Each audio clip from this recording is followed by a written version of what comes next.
trading view. Yeah, excellent. Okay, so as you know, I've been hedging my portfolio by using gold and particularly gold miners this year. And yesterday, gold started to pull back. So I had a few emails from some of my investors saying, should we take profits? And I had spoken recently about taking profits from some of my mining stocks, which were up 200%. But in general, certainly with physical metals and generally with the miners, I am not going to take profit. One caveat with that is that for personal tax reasons, until the end of the year, if I was to take profit, I would be paying 50% plus tax. So I do have a vested interest in that this could come down 50% and I would still be no worse off than if I sold it. However, the ongoing reasons for me being involved in gold, already this year, I think gold's up 60%, is it? Maybe 80%. I was looking this morning. I didn't even look at Bitcoin this morning, which was very unusual. My wife said to me, oh, Bitcoin dropped a bit again overnight. And part of the thing of that is that you start to realize, well, I've realized this a long time ago, it's why I went to trade in longer time frames. You don't need, particularly with stocks and metals and gold and crypto and everything, you don't have to be in there every day. We've had so much chaos of late with Trump, and I did warn you about this at the beginning when he last year, well, when he got elected last year, we were going to be in for fun and games, and he did it a week ago. He threw the hand grenade in the room and did the chi thing, and China, and everything crashed. And then the following Monday, I had a sea of green on my charts. And then yesterday, everything I have that I own at the minute, literally every single thing I think was up at one point, a sea of green. And today, I suspect it's going to be a sea of gold, of red for many of them. So what I'm going to do is I'm going to go through now and I'm going to show you why gold is the ultimate safe haven, what's been going on, why I'm still bullish. You'll notice I've got an alarm set just above 4,000, which also happens to be above the 61.8 fib, and there's a trend line in there as well. So I would be looking to buy more of it, or you could trade it. And some of the stocks I'm going to show you today as well are also tradable, although you won't be able to do it on a normal Forex broker. And I don't use much leverage, if any, when it comes to stocks. But some of the stocks I bought last week were up 25% a couple of days later. So to use the same skill set and what we're doing, you can use it in multiple markets. Now, I do manage money for a few people as well as my own, and therefore I am involved every day doing this. And with Forex, as you know, I tend to zoom out and I tend to leave Ashley to do the short term time frame stuff. Where's my controls gone for Zoom? If you've got any questions, stick them in the box, although he's not left me that much time, so I'm going to have to whiz on with this. Um, right, so gold. Why is gold? Well, why is gold and what is gold and why is it so important? And what you have to get your head around is that the price of gold is virtually it's to do with the depreciation in the dollar. It's not necessarily that gold is going up, it is that the dollar is going down when you zoom out longer time frame. For example, this year the dollar is down about 10% against the euro and the pound, but it's significantly down against gold. So also the same scenario with silver, and I've explained many times with silver why I have bought twice as much silver and silver miners as gold because it's used, whereas gold's just the safe haven. And what silver done today, it's come down to 49.19, it's touched 61.8 fib, and it's bounced off to the pip, to the point, to the penny today. So again, this is M2. I've got a trend line coming in behind that's a bit far out of the way at the moment. But anywhere between here and here, if I'd thought I'd missed out on gold and silver, I would be looking to buy. Those of you who've been with me investment-wise, you know that we've been doing this since 2021 when it was at 18 bucks, but it's not too late, is the moral. And in terms of depreciation of the dollar, since 1913, when the Federal Reserve was created, the value of a dollar has dropped to 0.05 cents. So you know inflation is eating away at everything, and the official figure that the government's put out is nonsense. But in real terms, you now need considerably more dollars to be able to buy anything. And in terms of the dollar versus gold, now, the thing about gold is gold goes through long periods of time when it doesn't do a right lot. So it is very much cyclical. And yet there is an argument to be said to hold at least some for the long term, and in the current markets, even to hold some physical, because there is grave doubt that a lot of what is supposedly owned by ETFs, etc., may not actually exist. It might be futures contracts, which is why there's a squeeze going on at the moment. So it's not the be all and end all, but clearly I have been in the right place at the right time for the last 5 years, and was in 2010. And again, I've been sharing that with you along the way. So the point is, periodically, it's a really good time, a good investment. And this is the dollar against gold since 1975. And there was a crisis in 75, as you know, and that's when gold tends to do best. And this was after the financial crash in 2007, 8, and I've shown you this many times before. Gold dropped 30%, the stocks came down 60, and gold then tripled almost over the next 3 to 4 years. It then was a very poor investment. But at the end of it all, when you compare what you can buy with gold, then over the long term, it's still a good investment, but not something I would normally have as much in it as I do at the moment.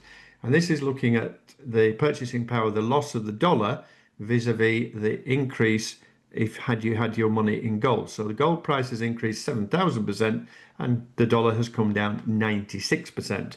So it's an interesting way, apart from anything else, to think about what to do with cash. Now, I have a problem at the moment in the UK. I have a bank is trying to debank me again because I am an expat and haven't lived there for 25 years, and they don't want the hassle. So every time I do anything at the moment, they want to know why. I sent my son some money recently and have done that periodically, and they even sent me an email, panic email, reply within 7 days. Who's this person? What's this £5,000 for? What's your relationship to this person, etc.? And wait till I pull any money out of gold, then I'll have a big problem, because I have 6 figures tied up in physical gold, well, physical gold with bullion vaults, and it has to go back to the bank it was funded from. So that's going to be fun. So here, one of the big reasons why the dollar purchasing power has dropped so much, because they printed so much of it. And again, this was only goes up to 2006. I couldn't find one to current day, but I mean, current day after COVID, it's up here. So the more paper money that they print, the less value it has. Because again, if you think like with the stock, it's almost like supply and demand. And then gold price in kilos in USD per kilo for the last 50 years. So I just explained the 70s. Yes, there was a crash. Gold was really important. And then really it meandered along. At this point here, we had the dot-com boom. So the stock market was up here and then crashed. So then gold went on a run. Then the stock market came down 60%, gold 30%, and gold went on a run, and stocks were doing this. And then the stock market went on a run. So again, this thing about timing the market is, for me, the way to do it, although Wall Street tells you that it's not possible.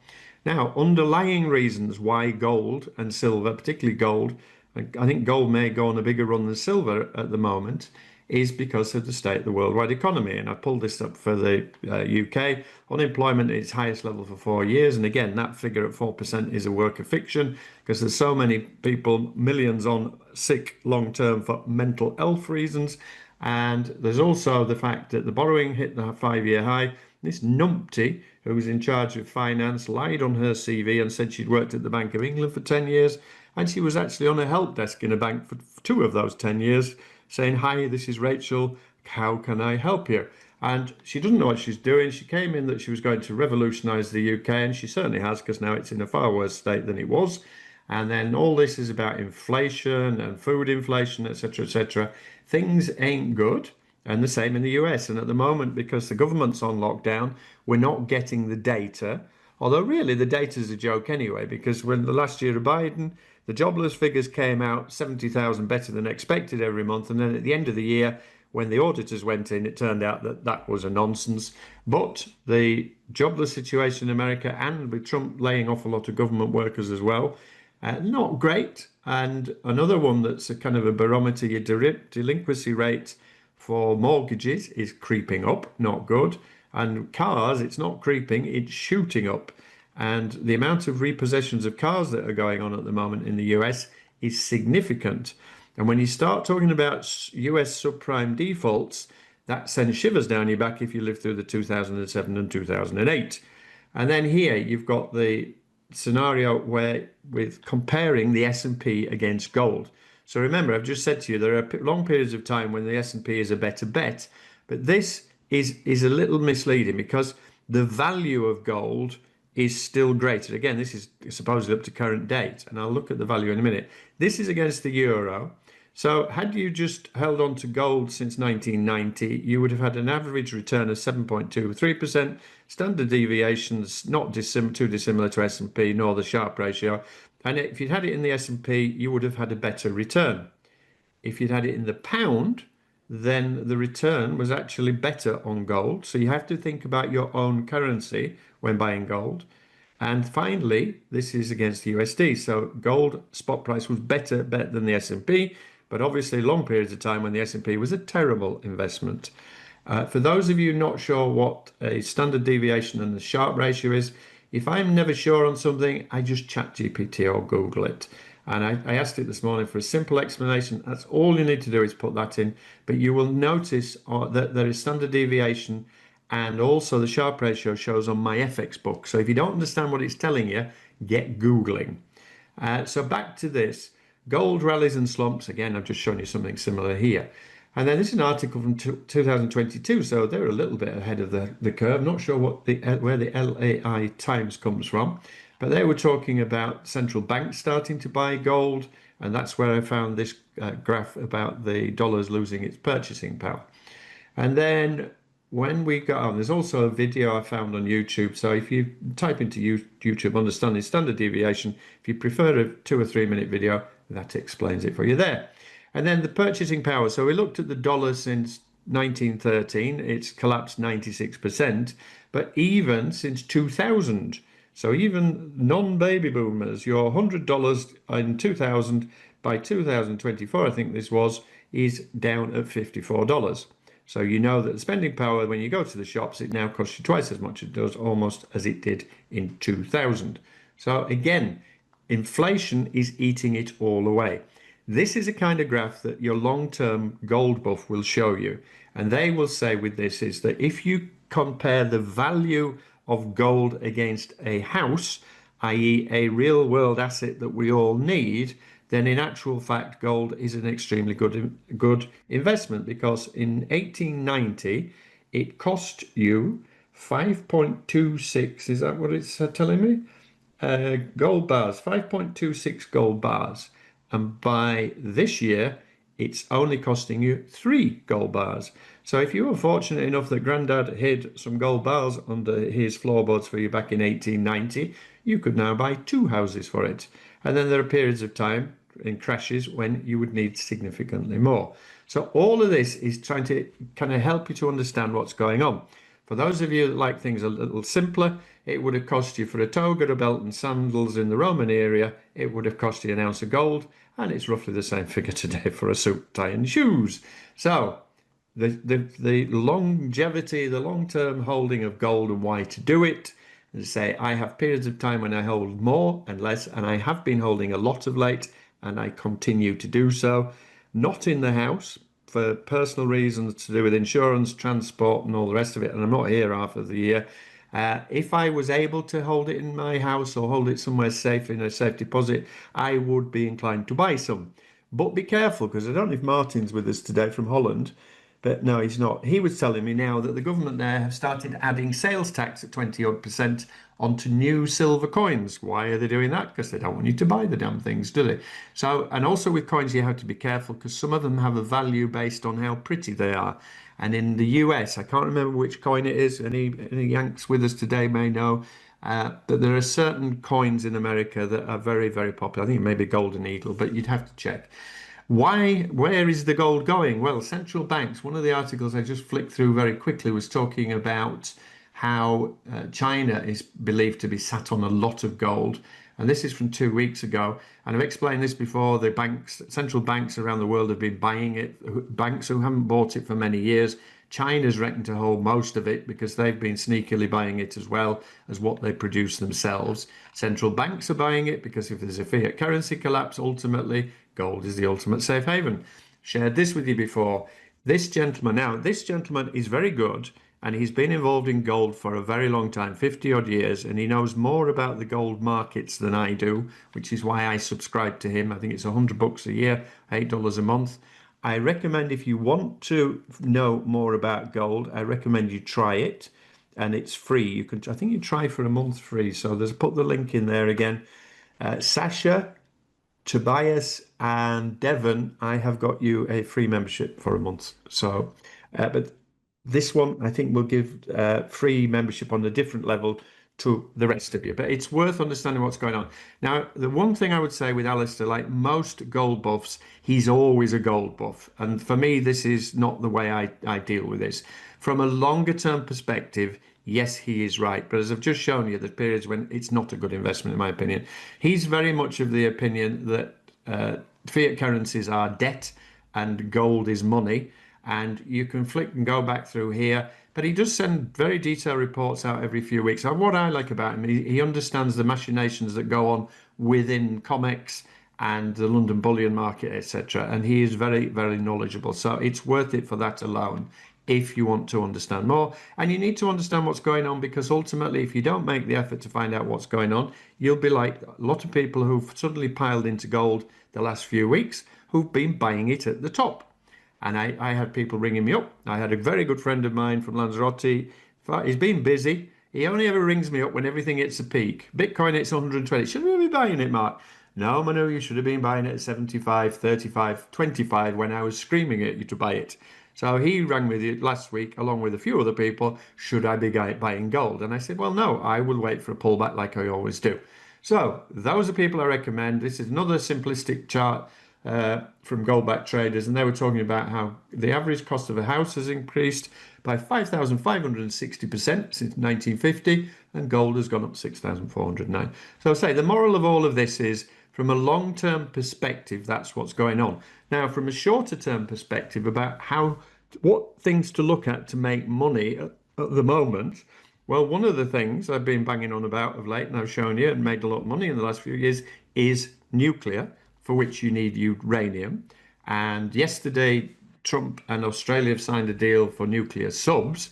So that's not going to make a massive amount. But they were talking about rare earths, because Australia's got a lot of it. And China obviously is causing issues. And uranium is still something I am buying on dips, and did the other day. I bought some Uroi 2 days ago, I think it was.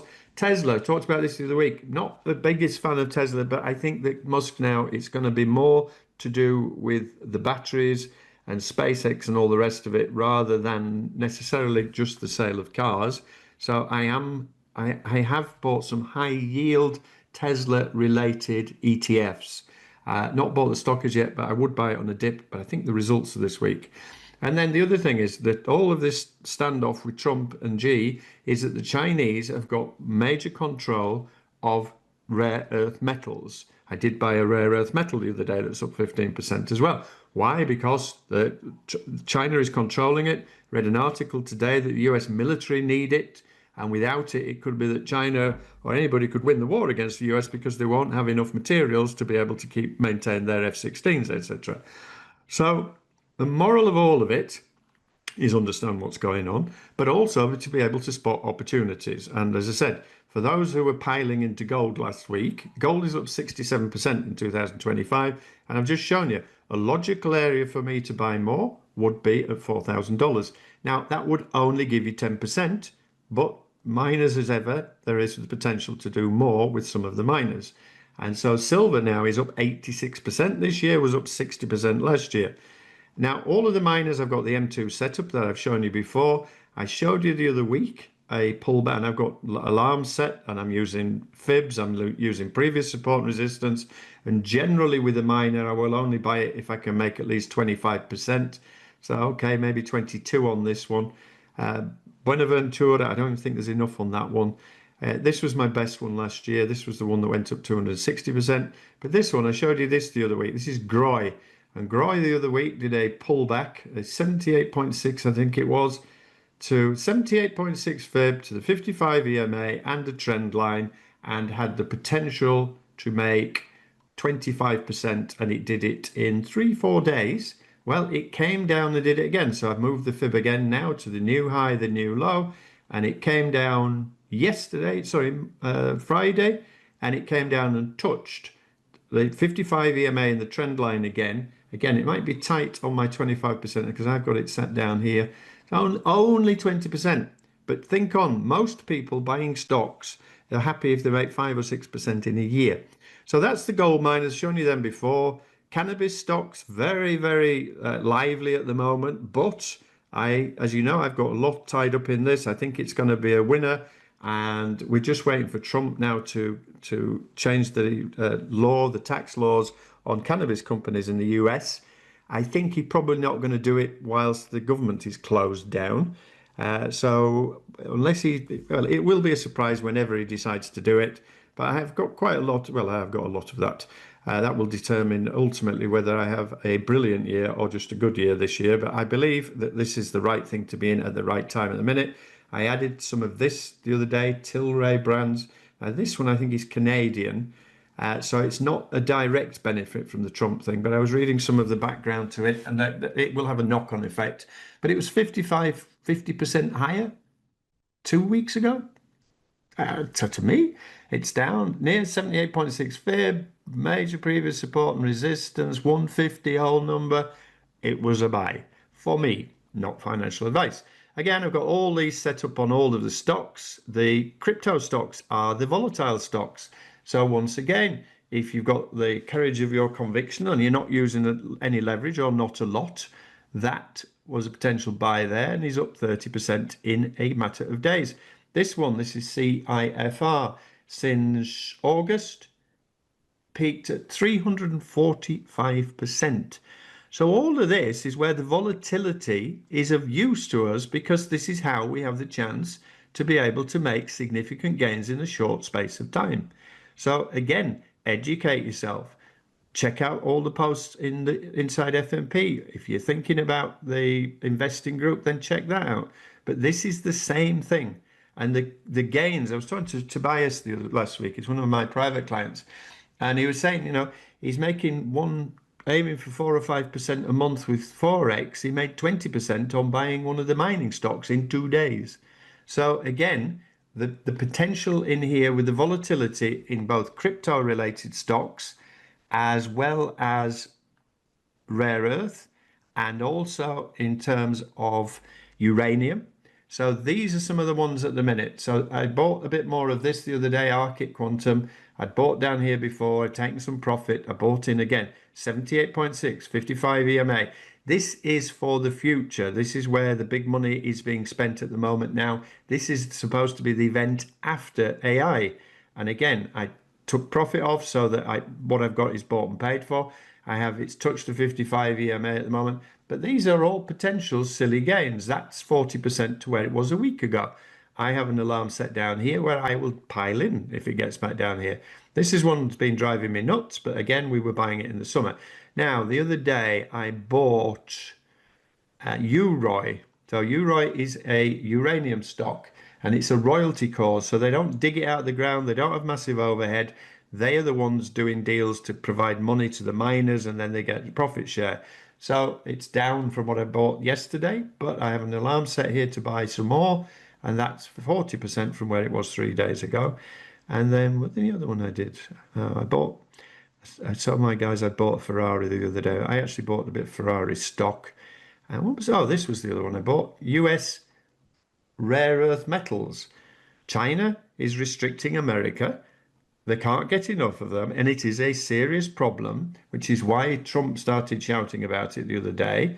I bought in here, and that is up 17% in a day. It could come down again tomorrow, but I would buy it again. So the point of all of this is you are surrounded by opportunities. For me, gold is the ultimate safe haven as a backstop, as a hedge. The hedge fund managers, I had a brief spell as a financial advisor a long time ago for a bank in the UK, and none of the financial advisors, to my knowledge, have ever recommended gold because they never made any money out of it. And then they don't push people into gold or the miners until the damn thing's through the ceiling. And suddenly now, all of the mining industry, the hedge fund industry apparently is waking up to gold. It's good for those of us that bought it in the past, but they don't seem to understand how this works, and they don't seem to understand the benefit of the miners. So research, have a look. There are opportunities all around you, and it is the same skill set, is the message. So I've done it. 22 minutes he gave me, and I've done it. Devon says, in your opinion, how much do you think Diwali plays a part in the increase of gold? Is this an important factor at this time of year? Here in Dubai, the gold shops are always busy around Diwali. Well, Ashley was the one to ask that question to Devon because he was in the gold shops in Dubai this time last year, buying lots of it, as much as he could get in his pockets to get through customs.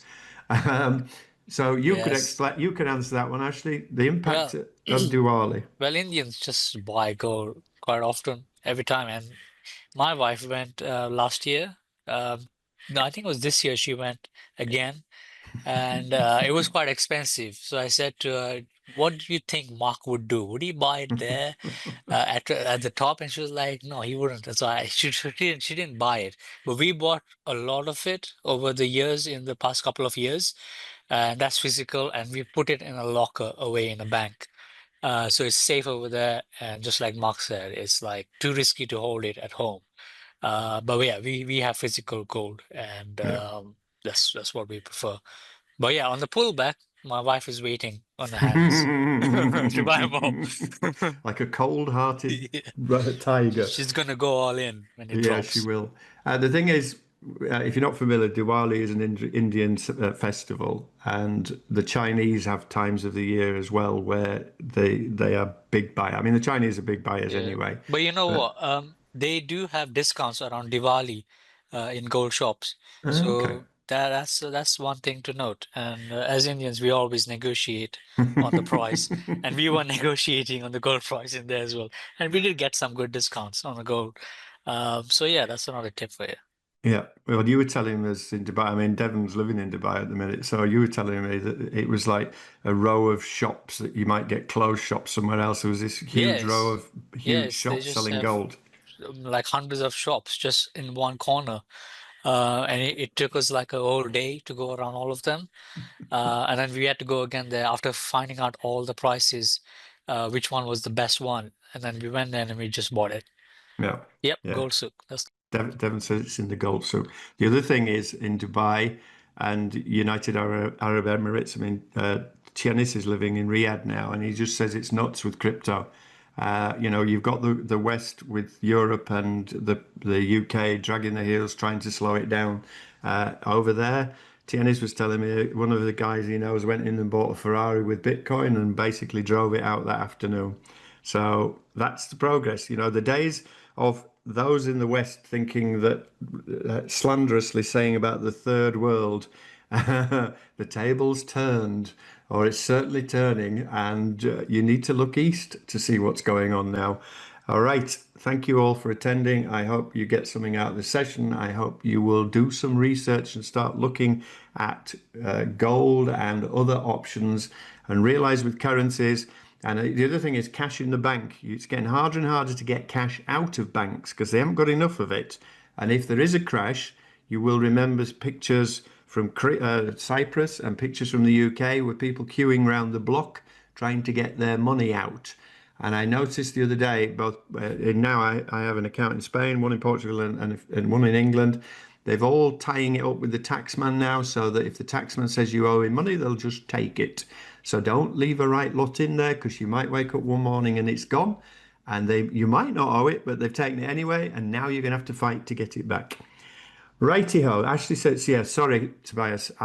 Something came up with me yesterday. I couldn't do it and I'd forgotten Ashley was away. So he will be doing it for you. And the UK government guarantee fund, yeah. The government will guarantee the funds up to £85,000. In Europe, I think it's €100,000, and in the US, 250,000. But if it really, really, really crashes, it's not actually there. It'll all be on a bit of paper. But if you want to go get cash out to go buy gold or something, it won't be there. Right, leave it all with you. Lots of things for you to think about, and we will see you next time. Thank you for attending. Ashley will put the recording out for the Forex later today and mine in the morning. Catch you later. Bye bye now.